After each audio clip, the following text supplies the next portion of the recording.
kali ini kami akan mempresentasi mengenai kurator. Jadi dalam presentasi kali ini kami akan menjelaskan apa itu kurator, kayak contoh-contohnya, ketika profesinya apa aja, tujuan dan fungsi mungkin. Kita akan jelaskan pada presentasi kali ini. Tapi sebelum itu, sebelum kami memperkenalkan diri, nama saya Rahmat Dana Putra dengan NPM 2451105. Nama saya Muhammad Bayhaq Yakin dengan NPM 2451181. Perkenalkan, nama saya Adi Dirgani dengan NPM 2451140. Saya Rina dengan NPM 2451145.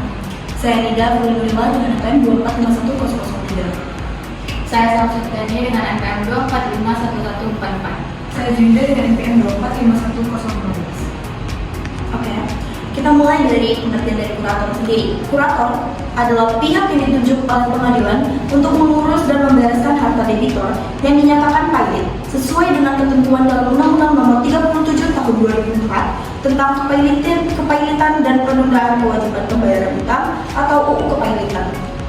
Oke, selanjutnya ada syarat menjadi kurator. Pertama ada WNI, berdomisili Republik Indonesia, bertakwa setia pada Pancasila dan Undang-Undang Dasar 1945, sehat jasmani dan rohani. Selanjutnya pendidikan, sarjana hukum atau ekonomi akuntansi. Yang ketiga ada profesi dan pengalaman, yaitu advokat atau akuntan publik atau lulusan hukum ekonomi kurang lebih 3 tahun kerja di kantor terkait. Selanjutnya ada pelatihan dan ujian, telah mengikuti pelatihan dan dinyatakan lulus ujian oleh komite bersama. Selanjutnya tidak pernah dihukum pidana lebih dari 5 tahun dan tidak merangkap jabatan kecuali profesi terpilih. Dan yang terakhir ada administratif, yaitu ajukan pendaftaran ke Menteri Hukum atau HAM dengan dokumen pendukung. Selanjutnya adalah utang existing. Debitur minimal memiliki 2 kreditur pada salah satu utang telah jatuh tempo dan dapat ditagih. Subjek permohonan pailit dari diri sendiri, satu atau lebih kreditur, kejaksaan atau otoritas terkait tergantung jenis debitur. Tidak ada batas minimal nominal, hanya unsur adanya 2 kreditur plus utang jatuh tempo. Selanjutnya ada dasar hukum tentang kepailitan. Dasar hukum kepailitan di Indonesia adalah UU Nomor 37 Tahun 2004 tentang kepailitan dan penundaan kewajiban pembayaran utang beserta peraturan pelaksanaannya. Undang-undang tersebut diatur tentang syarat-syarat dan putusan pailit, tata cara pemohon kepailitan, tata cara pelaksanaan kepailitan, tata cara penyelesaian kewajiban oleh kurator, tata cara pembatalan perbuatan hukum oleh debitur, serta tata cara pelaporannya kepada pengadilan. Undang-Undang Nomor 37 Tahun 2004 juga mengatur peranan pengadilan sebagai lembaga yang berwenang memutus permohonan pailit dan menunjuk seorang pengurus kepailitan yang bertanggung jawab atas pengurusan dan likuidasi harta kekayaan debitur pailit serta pembayaran harta kekayaan debitur pailit. Jumlah pelunasan tersebut akan dibayarkan kepada kreditur yang menjadi tanggung jawabnya. Selanjutnya ada contoh kasus kepailitan di Indonesia. Contoh kasus kepailitan salah satunya adalah PT Dirgantara Indonesia. PT Dirgantara Indonesia adalah sebuah BUMN yang awalnya bernama PT Industri Pesawat Terbang Nurtanio yang didirikan pada tanggal 28 April 1976 dengan akte notaris nomor 15 dengan direktur utamanya B.J. Habibie. Tanggal 4 September 2007 menjadi titik balik bagi PT Dirgantara Indonesia.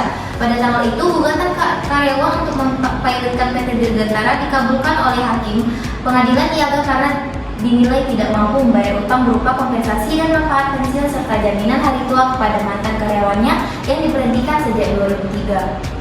Selanjutnya ada akibat hukum dari adanya putusan pernyataan pailit.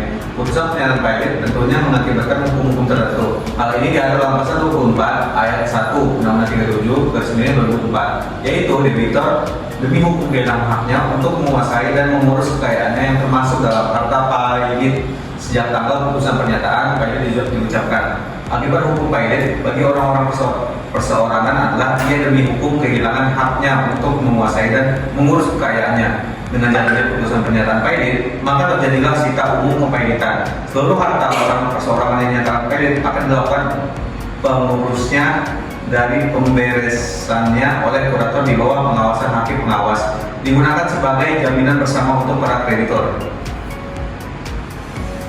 Oke, itulah tadi mengenai penjelasan kami mengenai kurator. Jadi kesimpulan itu bisa kita simpulkan bahwa jadi sebenarnya apa sih kurator ini? Kurator itu adalah orang yang mengurusi perusahaan yang pailit.